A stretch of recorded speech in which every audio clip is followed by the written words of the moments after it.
sechegi.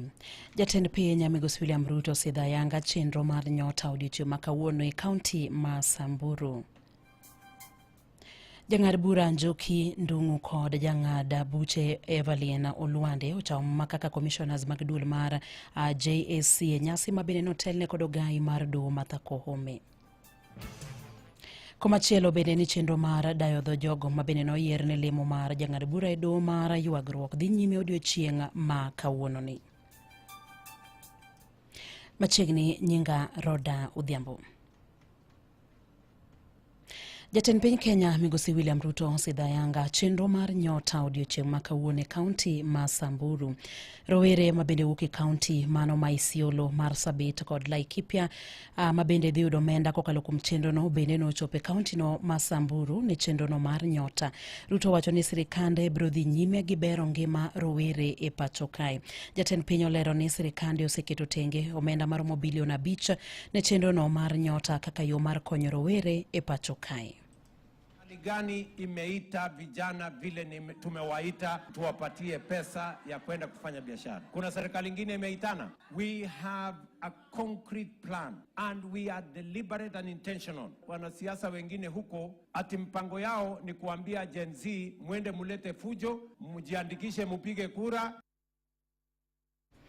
Manowacho mabende nosir kod jalup jatend piny Ngire Kithure Kindiki kowacho ni rowere onego mi sira moromo e pacho kae ne ngimagi mabiro. Tegemeo la taifa letu ni kwenu kwa sababu nyinyi muko na nguvu, muko na maarifa, muko na bidii na bado muko na miaka mbele yenu. Pesa ambayo mnapewa siku ya leo kusaidia vijana ya kufanya biashara.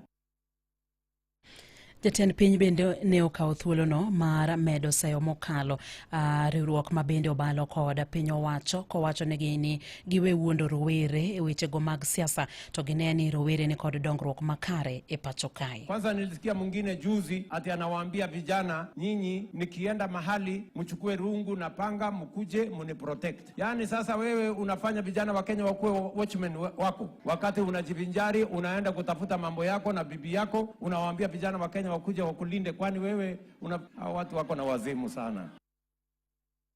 Omenda maromo shillings milion 103 ochwale ne rowere maromo 4,159 e counties 4 rowere mabende noyudo omenda go ne oloso e yo machalo kama.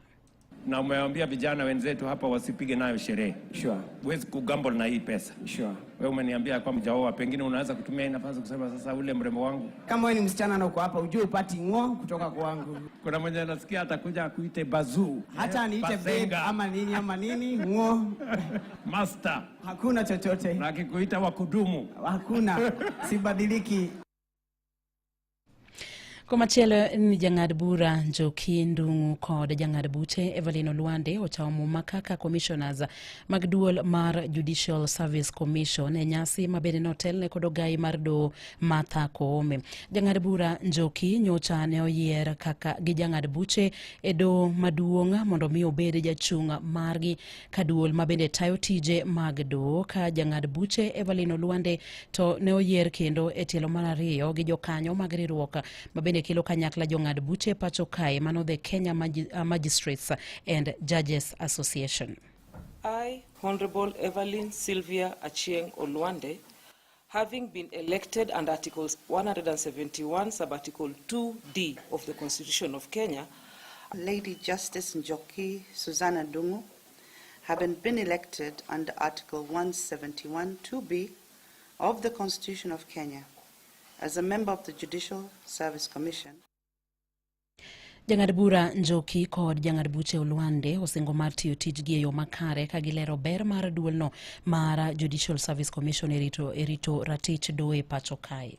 And even as I step into the shoes of my late brother Justice Ibrahim, I do commit to also represent in as far as possible the concerns of other judges and judicial officers as we work in the Judicial Service Commission. Ogai mar do Martha Koome mabende notelo ne nyasino mar muma ne jong'ad buche ariyogo bende noloso e yo machalo kama. We therefore look forward to your sustained contribution as the Commission continues its vital institution building work. It's a fairly young commission, 15 years, and therefore sometimes we make mistakes, but we always own those mistakes and move forward because we are doing so for the best interests of this country. Chenro mar dayo dho jogo mabende noyier ni lemo mar jang'ad bura e doho mar ywagruok kata Court of Appeal dhi nyime odiochieng' ma kawuono ka chenro no itayo kod Commission mar joyal buche kata Judicial Service Commission. Okinyi ma kawuono Laktar Lucy Wanja Julius ne ochopo e nyim commission no mar mondo ne da dhoge ni lemo no mar jang'ad bura e doho mar ywagruok. Okay. Does the East African Court of Justice have jurisdiction on human rights matters? Yes. Which section? Which provision? I wouldn't have to of it. All right. Yeah. Wadhi kaunti ma Siaya kama wayudo ni jodak e gweng' ma Karindi e Kabura Uhiu sublocation e kachung'od bura ma Lagos Songa ne obago ng'anyo mamuol ka bende gikwedo chenro mar kunyo kuoyo ma bende giwacho ni oselandore nyaka e puothegi kendo osekelonegi oseketho nyaka kama bende gituome pi. Ywaruok ma kamano ma be jodago wacho ni nochakore higa mar 2018 osejembore jumbe mokalo ka jodago seyo mokalo jokunyo kuoyo mawuok e sub-county ma Ugenya kuom ketho lo mantiere geng Aora Nzoia kendo rocho ngimagi mapile. Koke kaunti ma Siaya, George Amolo miyo waler mathoth ewi wachni. Yoro osebedo ka dhi nyime kind jogweng' ma Karindi kuno kod jokuny kuoyo ma giwacho ni wuok Ugenya ka giywak ni jogo osebedo ka ketho dho wath ma Kojwando kaka ilero gi achiel kuomgi Kevin Oduoro Kumu. Shida mwaneno kama waome pi kae en wath Kojwando to kethruok mar kae gimokele en joma biro kunyo kuoyo kae to giwuok loka kocha ok gin karwa ka Ugenya. Koro gikunyo kuoyo kae to ma en makosa. Koro wakwayo ni mondo mi sirikal ong'iye gima nyalo konyowa nikech wawinjo matek nikech koro kaka watuom pi igni ene mwamodho kode en mwaluokrego watiyo kode yore te. Weche ma otiel gi Dalea Munga ma oywak ni jokuny kuoyogo osebedo ka monjogi jal masani kata kaka ginyalo umbo onge. Karindi kani manie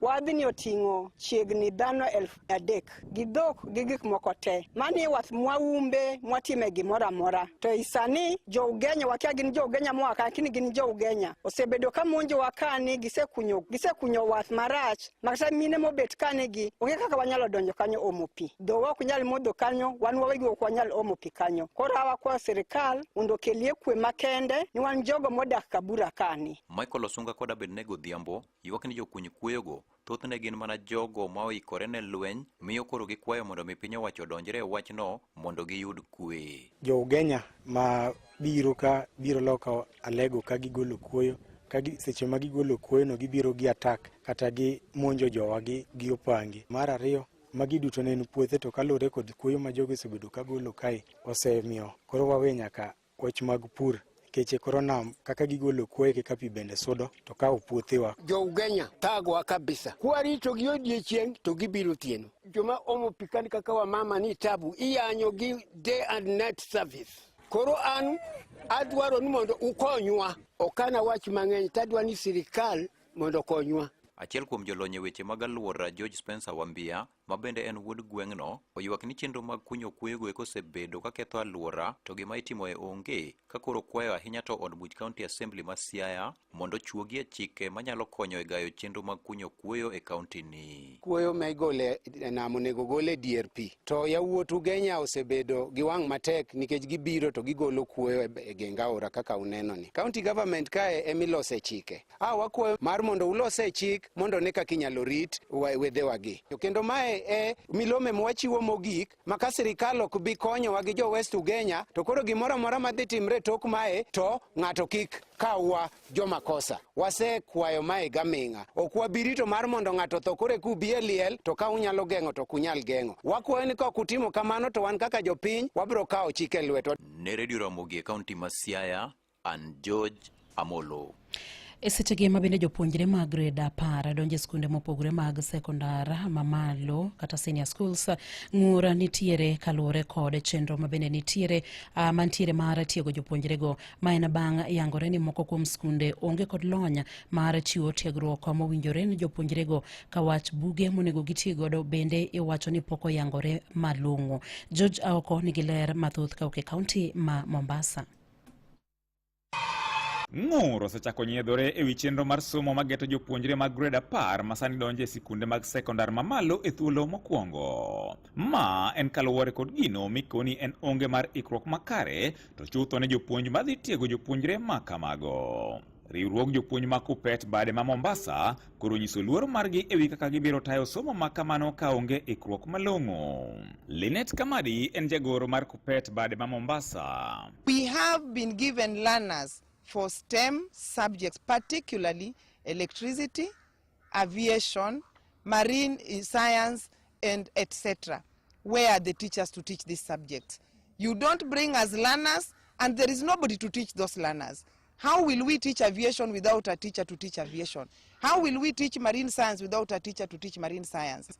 Michael Bitter and Jalup Jagoro mar KUPPET Mombasa. We are urging the president to rethink and replan and also give directives to the Ministry of Education that they go to these schools and see what is happening. Giywak ni kata obedo ni pek mar lony mar CBC ne oketi e lwetgi, piny owacho bende pod orem chopo singo mar ndiko jopuonj mosebedo katiyo kaka kojolo. George Mbaru kod Nehemia Kipkorir gi jopuonj mag JSS. A teacher cannot be expected to teach in class while you are suffering, while you are hungry. These teachers have really served this country for a whole year diligently, and you can see from the result that was released. Kindly please find a place in your heart, employ the 20,000 teachers. From tomorrow, we are starting going to the streets in all over the 47 counties in Kenya. We want to say, President, if you want us to travel to Singapore, the Singapore must start from confirmation of the 20,000 teachers. We are calling for autonomy in administration of the junior school.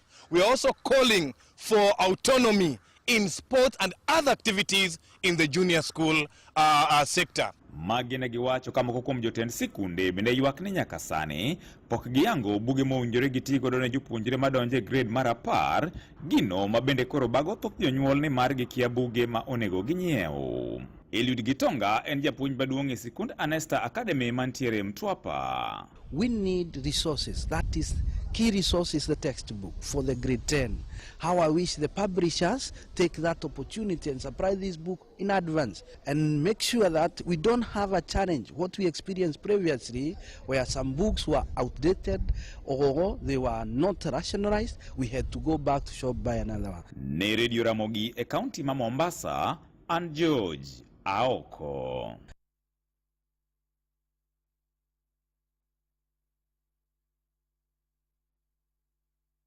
Imedo winjo weche manyien gi Roda Odhiambo.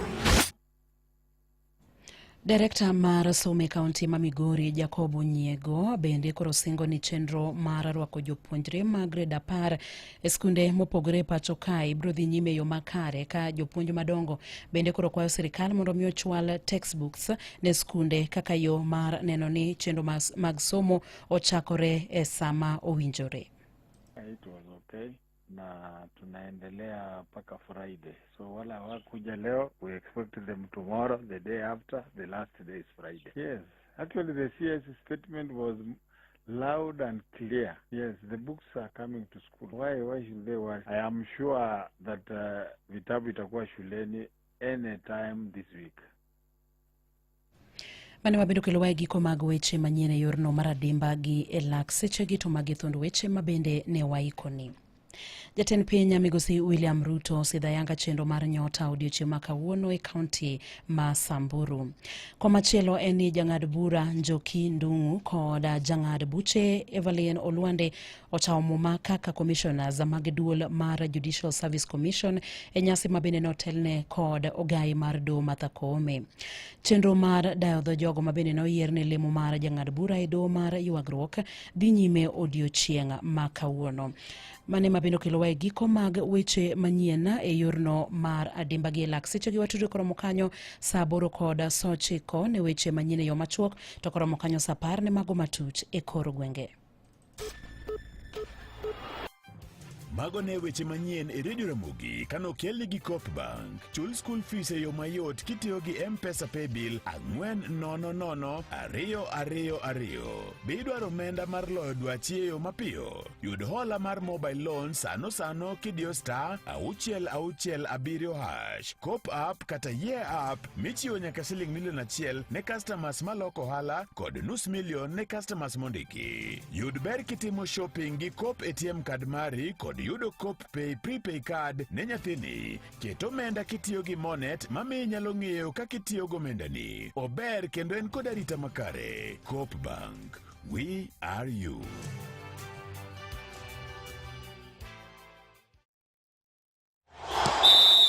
Weche tuke e Radio Ramogi.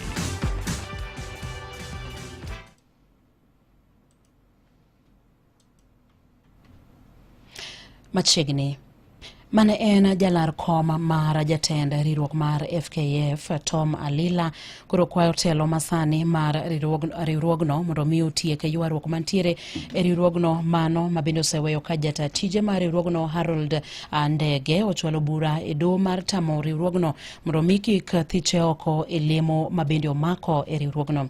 Jatend riwruogno Hussein Mohamed kinde mokalo ne tudo Ndege kod ketho mar tiyo marach kod apisi, wach mabende Alila wacho ni ginyalo tieko oko mar doho. He's the president who chose him. There was no consultation. He was cherry-picked by the president himself because they were in one team. If it has reached a point where the matter is in court, then they cannot reconcile. One of them has to give way. That way we are asking that the NEC that was elected, they have to put order in the federation. They need to call a NEC meeting, which I think they tried. And there's what we call general meeting. It needs to be called because now the general meeting supersedes the NEC and the president. Jakanyo machon mar riwruogno bende koro kwayo riwruogno mondo mi oneni oketo maino margi ne dongruok mar adhula ma pacho kae to giwere kod siasa manono. I mean, we are just criticizing. It's called constructive criticism, not just criticizing for the sake. They need to have these programs so that we can develop football in this country. We can be talking about them, but they don't listen. They need to start basics. And we are giving them schools. And you've seen secondary school games how they are competitive. And even the funds. Kawadhi nyime ni kocha maduong' mar klab mar Nzoia Sugar masani nitiere kidieny mar ariyo mar tuke mag NSL opoyo jotuke kuom nyiso kit tugo makare atok rodho tim mar Darajani Gogo agonde 4-1. Wameprepare tuliota tutacheza na timu yenye imekuwa na msuri mzuri na wengi wao walikuwa ball players, so tukawaka on a tactical plan that tusipate nafasi waweze kucheza. Kwa tuna win ball, tuna tension, tulikuwa very fast na tuna score, but it's a good team. Darajani Gogo very tough, good players, but vijana wangu walijitolea ikiwa ni game yetu ya kwanza msimu huu kwa kuweza kushinda bao 4. Imekuwa ni 1-0, imekuwa 2-0 na imekuwa na draws, but tuliwaambia that sisi target zetu ndio tuweze kuachieve, love to score goals. Odero wacho ni jotukego ne otiyo kod thuolo mabende ne giyude yo makare kalure kod ikruok makare mabende gisebedo ka gitimo. One game of chances. The moment utapata chances zako unatumia, ndio hiyo sasa unapata mzuri. But kama huwezi tumia chances zako, opponent atapata ama ndio mwisho inaenda draw. So tunashukuru vijana, tumeanza mwaka vizuri. Timno mar Nzoia Sugar sani nitiere namba mar 6 kod points 26 tok tuke 10-6. Mane mabino kelowa e giko mag weche mag tuke gi lak sechegi watudo koromo saa 10 ne weche mamoko mag tuke. Awinjo weche tuke e Radio Ramogi kar chuny jaluo. Oseromo saa 7 dakika 20 tendeni thuolo na marbede studio serumo katorumo kikisudi yawe yelodo mabeyo sana Lueta Kasuku Rafael Wod Nyachula odhita chendo mar Donse katodoko ni thuolo na urumo kinywa tude kiny sangwene wange to sapagario mar odhiambo warome Ramogi TV wadhi wapenje laktari longani Ruth Otieno oriti uruma sane.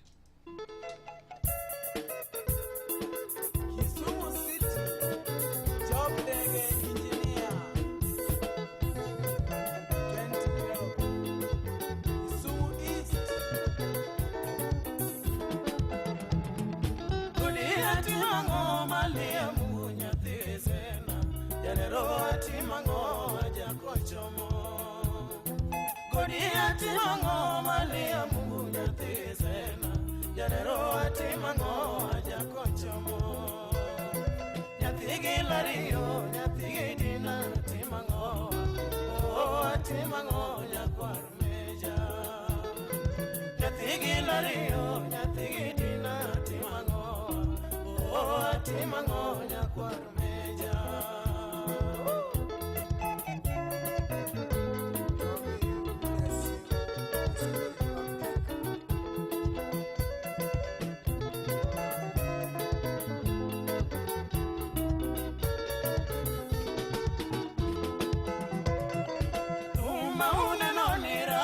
Sana jo Kenya niso tumi ongea Kenya mangima tuma uneno nira sana jo Kenya niso tumi ongea Kenya mangima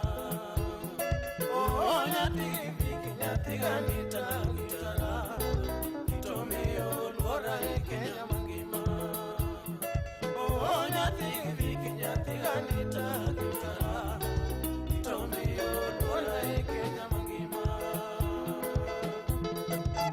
George Arwa Salimia Mark Oinga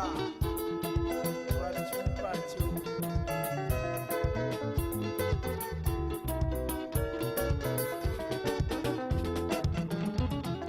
Tumnene achako gito dongo jo Kenya niso Kitanene okunya kango eja gita Tumnene achako gito dongo jo Kenya niso Kitanene okunya kango eja gita Wer maune noni onagi duto wekoragis Wer nene omia na morugodo Wer maune noni onagi duto wekoragis Wer nene omia na morugodo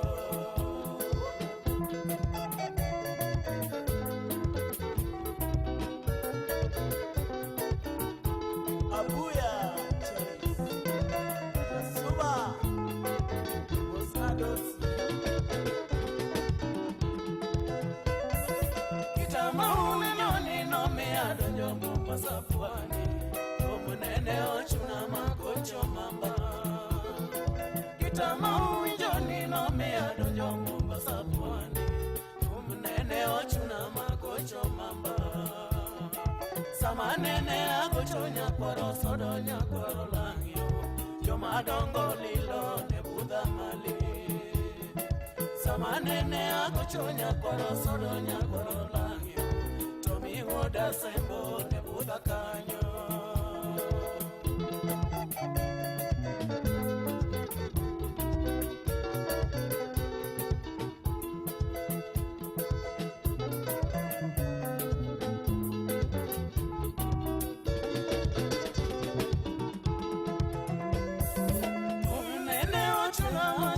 Dojo Nairobi City Nene awora wora nyakwarmeja Tumunene ochuna machaka dojo Nairobi City Nene awora wora nyakwarmeja Kitanene wakoyo egesa bila nyakwarumibi Jomadongo lilo ne budha mali Kitanene wakoyo egesa bila nyakwarumibi Tomi woda sembo ne budha kanyo